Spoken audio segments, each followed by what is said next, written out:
Are you interested in discovering the spiritual and theological mysteries of the Old Testament, as well as exploring the current historical and archaeological evidence that supports or confounds the biblical narrative? If so, prepare to have your eyes opened as we journey to Damascus.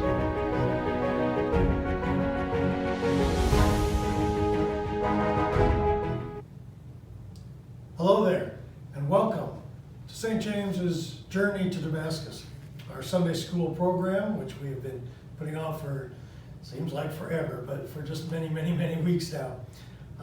Last week, you'll remember, actually it was 2 weeks ago, because I was on vacation last week, and we didn't have a video last week. So this one is following up on 2 weeks ago, which was our story from 1 Kings, the 10th chapter, of the Queen of Sheba coming to Israel to spend time with Solomon, and by some accounts they really did spend time. Anyways, that was the last time story. It's going to be hard to top anything like the Queen of Sheba. That was a great story.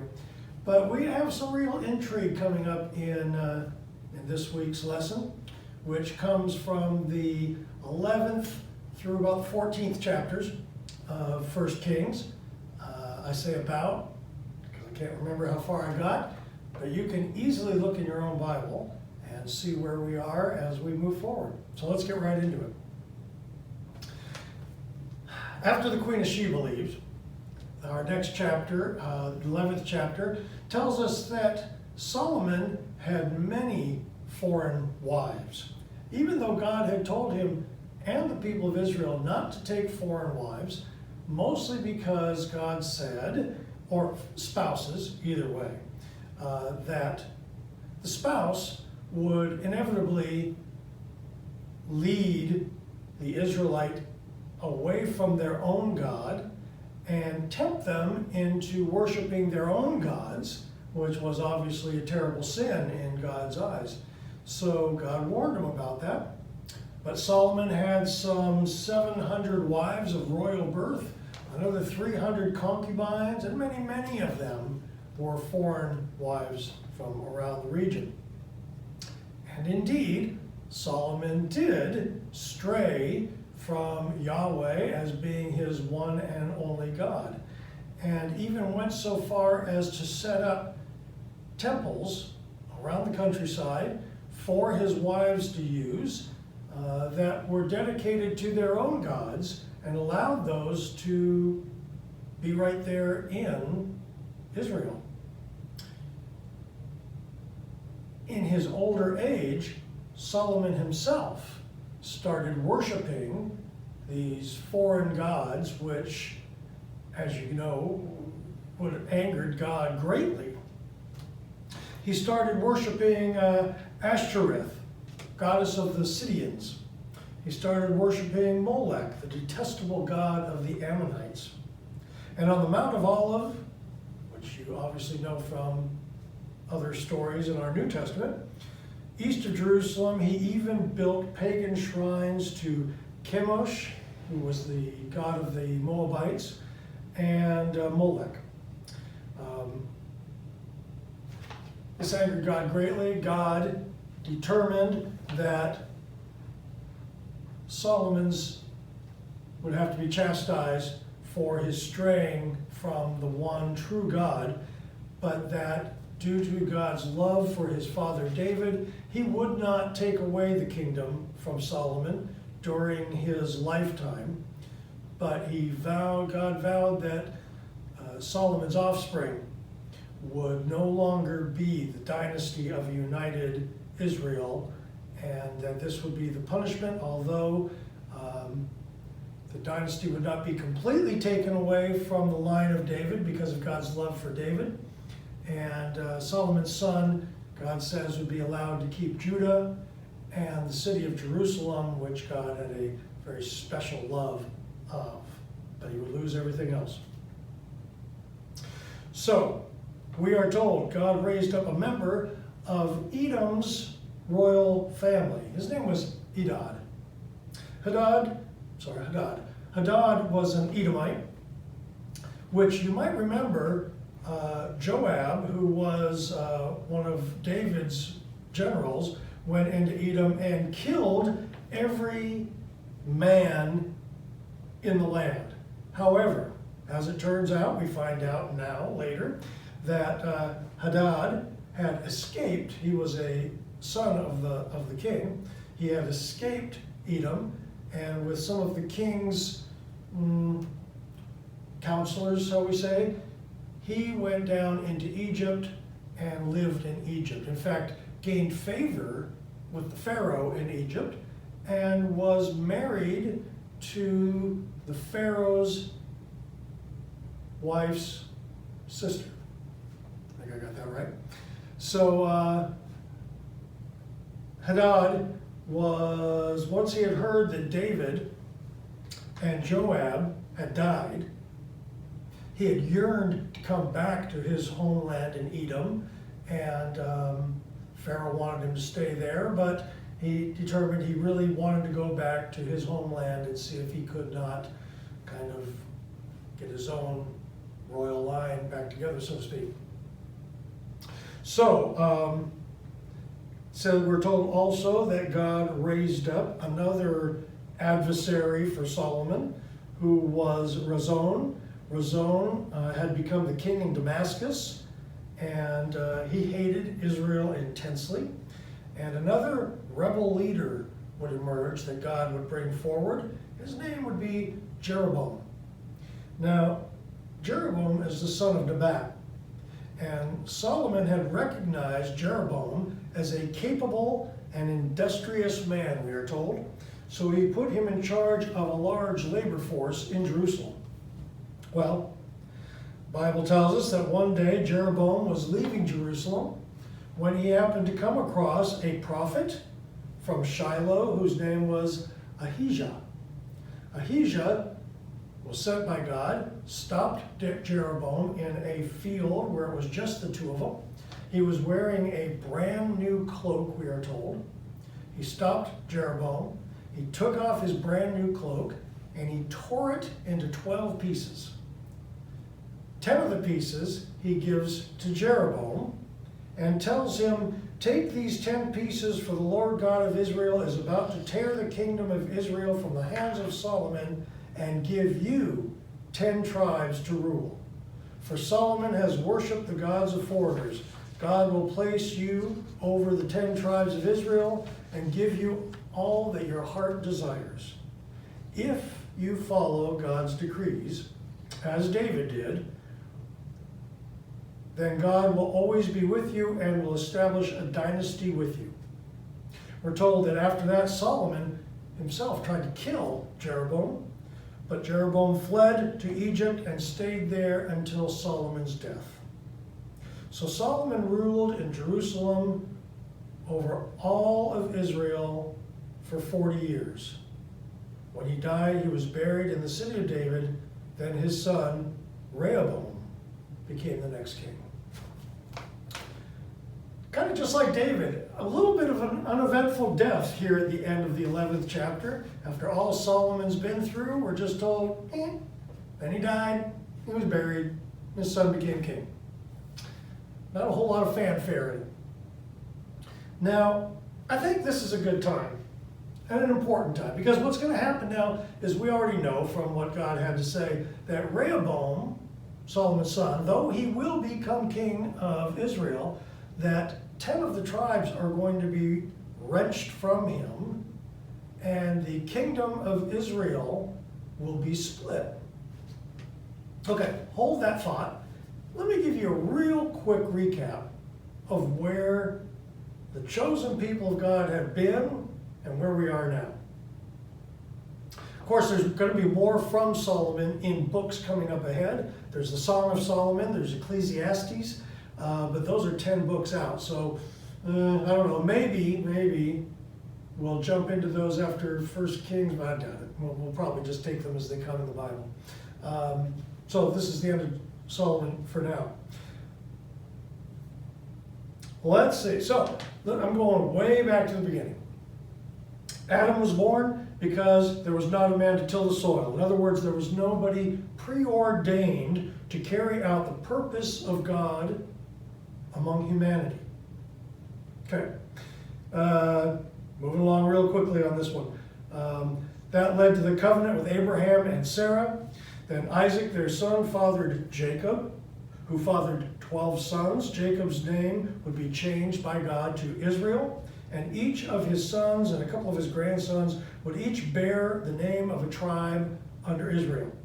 Collectively, they would be known as the Israelites. One of those sons, Jacob, whose name was changed to Israel, one of those sons, one of Jacob's sons was Joseph, who, you remember, his brothers sold him into slavery. He ended up in Egypt. He became a great official there with great power, and all the people of his family would eventually make their way to Egypt, where they would stay until after Joseph's death, and the people would become, for many generations, slaves in the land of Egypt. Of course, we remember they were called Hebrews, which just means foreigners, people from another place. After that, of course, Moses takes the people out of Egypt. They wander around for 40 years. Eventually, it would be Joshua who would lead the Israelites into the promised land. There, over time, various tribes subdued the people there in the land and kicked people out and killed others, took the land over. Eventually, they'd get organized a little bit and pulled together under their first king, Saul.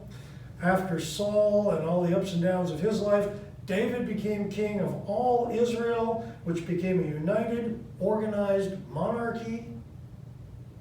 Finally, after thousands of years, the Israelites had a safe and prosperous promised land to be in, which had been promised to them by God. David's monarchy would be continued by Solomon until his death. Brings us up to now. And the point I really want to make is thousands of years of God's planning from Adam, the promise to Abraham, all that the Hebrews went through, becoming the Israelites, wandering around, generations going past, back, forth, finally getting to the promised land, finally getting organized into a dynasty and a nation and a monarchy called Israel. 40 years, David is king. 40 years, Solomon's king. That's it, 80 years. The monarchy is split. We no longer have a combined Israel. And now, nearly 3,000 years later, we're still talking about it. So what, 5, 6, 7,000 years of God's plan, and for 80 years, there's a united Israel in the Holy Land. I don't really even know what to say beyond that. I'm not sure when I put all that into place and grasp the whole thing, it's a mere second, a split second of time that this plan, that the promised land comes together for this short 80 years, and then it's broken up. God's plan. Don't know what to tell you. All right, I'm taking us back into 1 Kings, though. We're going to go into the 12th chapter. Rehoboam went to Shechem, remember that is the son of Solomon, where all Israel had gathered to make him king. Right here, let's just give you a really quick little graphic. It's kind of complicated. I hope you can understand it. It's a little technical. But here is a map of Judah and Israel with the respective kings. That would be Rehoboam in Judah. That would be Jeroboam in Israel. They probably didn't look like that, but this is just to give you an idea of how things set up. Okay, so while Rehoboam is in Shechem, the people gather there to make him king over all Israel.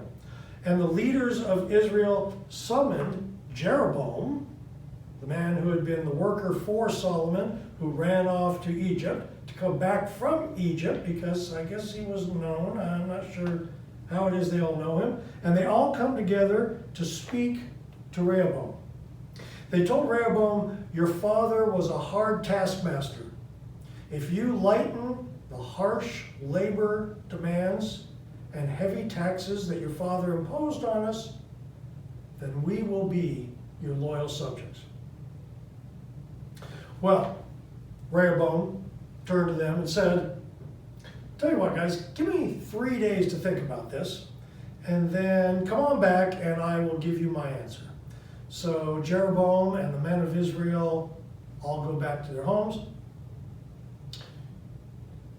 Rehoboam then goes back to Jerusalem and speaks to his advisors, the older men who had been the advisors of his father Solomon. And the older men tell him, paraphrasing here, why don't you just make peace with these men? Show them that you're a servant of God, that you'll be their servant as your father was, well, as David was anyways, and tell them that you will lighten things up for them a little bit, that you've heard their pleas and that you will take care of them, and then they will be your loyal subjects forever.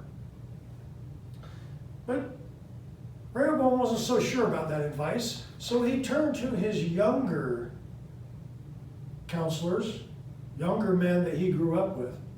And these younger men told him, who do these Israelite upstarts think they are? You are the rightful king, the son of Solomon himself. You should tell them, tell those complainers who want a lighter burden, my little finger is thicker than my father's waist. Yes, my father laid burdens on you, but I'm going to make them even heavier. My father beat you with whips, but I will beat you with scorpions. So, Rehoboam thinks about it and decides that he's going to go with the younger counselor's advice. So 3 days later, Jeroboam and the leaders of Israel return, and Rehoboam tells them the same thing that his younger counselors told him to tell them. When all Israel realized the king had refused to listen to their pleas, they responded, down with the dynasty of David. We have no interest in the son of Jesse. Back to your homes, O Israel. Look out for your own house, O David. So, the people of Israel returned home, and Rehoboam continued to reign over the Israelites who lived in the towns in Judah. And he sent Adoniram, who was over all the labor forces, out into the Israelite land to quell this uprising and to put things back into order. Did not go too well for Adoniram. When he reached the area there, the people of Israel stoned him to death. When news reached the king, he fled back into Jerusalem by chariot. And when the people of Israel learned of Jeroboam's return to Egypt, they made they made him king over all Israel, as God had preordained. So only Judah remained under Rehoboam's control, which included the tribe of Judah and the tribe of Benjamin. They remained loyal to the family of David, and Rehoboam returned to Jerusalem, and he mobilized 180,000 select troops to go out and fight these men of Israel and restore the whole kingdom unto himself. But God sent a man of God, Shemaiah, to tell Rehoboam and all the people of Judah and Benjamin not to fight against their relatives, the Israelites. What had happened is God's doing. So they obeyed. They believed the man of God, and they all went back to their homes, we're told, Shemaiah. Meanwhile, Jeroboam built up the city of Shechem in Samaria, Israel, to be his capital. He thought to himself, because remember, all the people had to go to Jerusalem to worship and give offerings at the temple there in Jerusalem. So Jeroboam thought to himself, unless I'm careful, the kingdom will return to the dynasty of David. When these people go to Jerusalem to make their offerings to God, they will give their allegiance to Rehoboam and seize me and kill me. So Jeroboam, bad move here, makes 2 golden calves. And he tells the people that it is too much trouble for them to travel to Jerusalem and to give their offerings and worship there. So he tells them that these 2 calves represent the God that brought them out of Egypt. And he tells them that this is where they should worship and what they should worship from this time forward.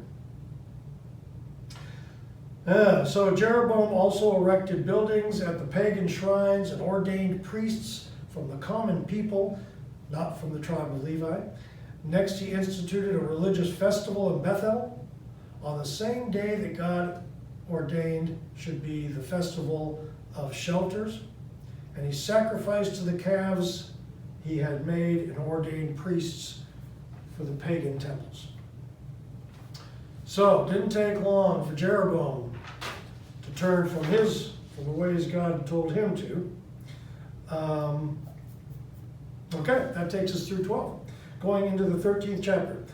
At the instigation of the Lord, we're told, a man from Judah went to Bethel just as Jeroboam was approaching the pagan altar to burn incense. At the Lord's command, the man prophesied to Jeroboam. At the Lord's command, the man prophesied that a child named Josiah would be born into the dynasty of David, and that he would sacrifice the priests from the pagan shrines that Jeroboam had set up on this very altar. Then he said, and there'd be human bones scattered all about. Then he said, as a sign that he was sent by God, this altar is about to split in half, and the ashes on it will spill out all over the ground. When King Jeroboam heard what the man said, he pointed to the man and shouted, "Seize that man!" But as soon as the words left his mouth, his hand froze and his arm froze, and it went kind of palsy on him, and he could not retract it back into his body. Then at that very moment, the altar split in half, and the ashes spilled out onto the ground. The king then cried to the man of God to ask the Lord to restore his hand. So the man prayed to God, and the king's hand was restored. Then the king asked the man to come to his palace and get something to eat, and for him to give him some kind of a gift. But the man said he couldn't. He said, "I wouldn't come to your palace and eat for half of everything you own." He said, because God told me, once I delivered my message, I was not to eat here, I was not to drink here, I was not to stay here an extra moment, but I was to leave and go back to Jerusalem by a different route that I used to come, and that I should leave right away. So I'm out of here. So he heads on out of there. Okay. Now, we're told there was an old prophet living nearby, and after his sons had witnessed all that had happened to Bethel, they came and told their father all about it. The old prophet then asked his sons which road the man of God had taken, and he asked them to saddle up his donkey, and he lit out to find the man of God. Well, he found him down the road under a large tree. And he asked the man, "Are you the man of God who came out from Judah?" And he replied, "Yes, I am." And then the old prophet asked him to come to his house and eat and drink and stay with him. But the man told him, "God forbids it. I was told to go directly back." But the old prophet lies to the man and tells him that I too am a prophet, and God told me in a vision to come and find you and tell you it was okay to come back to my place, get something to eat, have something to drink, and rest for a little bit. So the man believes him, and he proceeds and goes back to the man's house. while eating and drinking with the man, God comes over this old prophet and commands him to say, for your disobedience, your body will not be buried with your ancestors, for I told you not to eat and drink while you were here. Well, after this, the old prophet gives the man of God one of his donkeys, puts him on it, sends him off on his way. The man gets down the road a ways, a lion appears on the road, kills the man right there on the spot. Then the lion is left standing there next to the man's body with the mule or the donkey right next to the man's body. And they remain there. Well, people come along and they see this body laying in the road, and they see a lion standing next to it on one side and a donkey standing next to it on the other side. Peculiar, to say the least. So they all, people that see it, head into Bethel and start telling everybody what they've seen. Jeroboam hears about it. The old prophet hears about it and realizes it is his fault that this man is dead on the road. He realizes who this man must be. So he tells his son to saddle up another donkey, and he heads on down the road, and he gets to the spot where the man's killed, and sure enough, there's the body in the road, there's the lion standing next to it, there's the donkey standing next to it. The lion has not eaten or devoured or messed with the body. The lion has not messed with the donkey. They're all just hanging out there. So the old prophet brings his donkey up there close, gets the body of the man, puts it onto the donkey, and takes him and heads on out, leaves the lion behind, and goes on back to Bethel.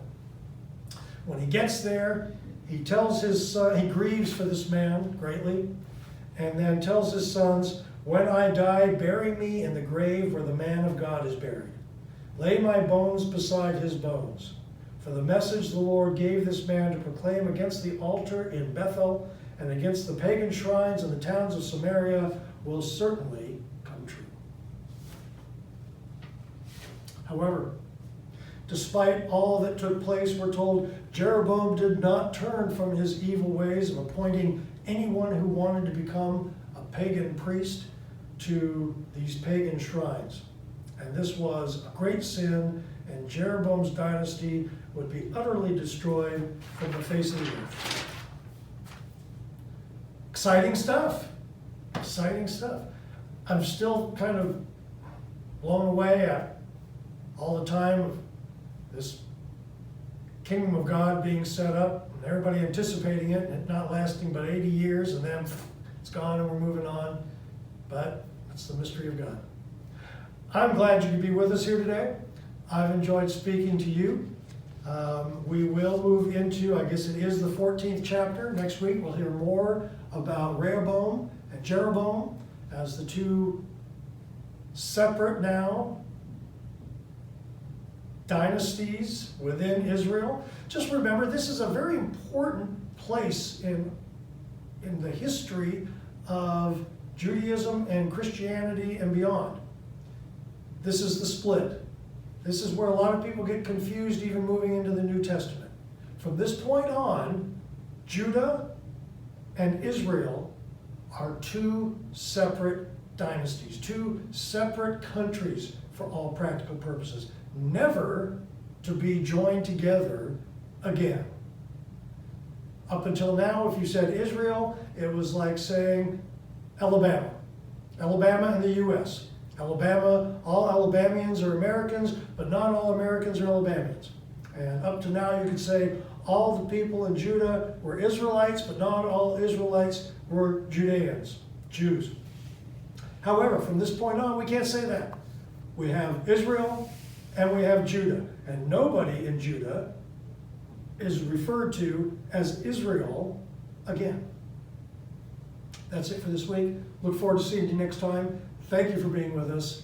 Join us again as we continue our journey to Damascus.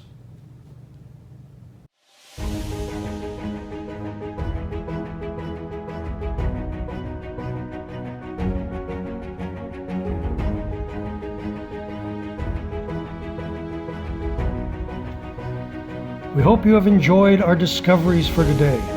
Please join us next time as we explore the insights of the Old Testament on the journey to Damascus.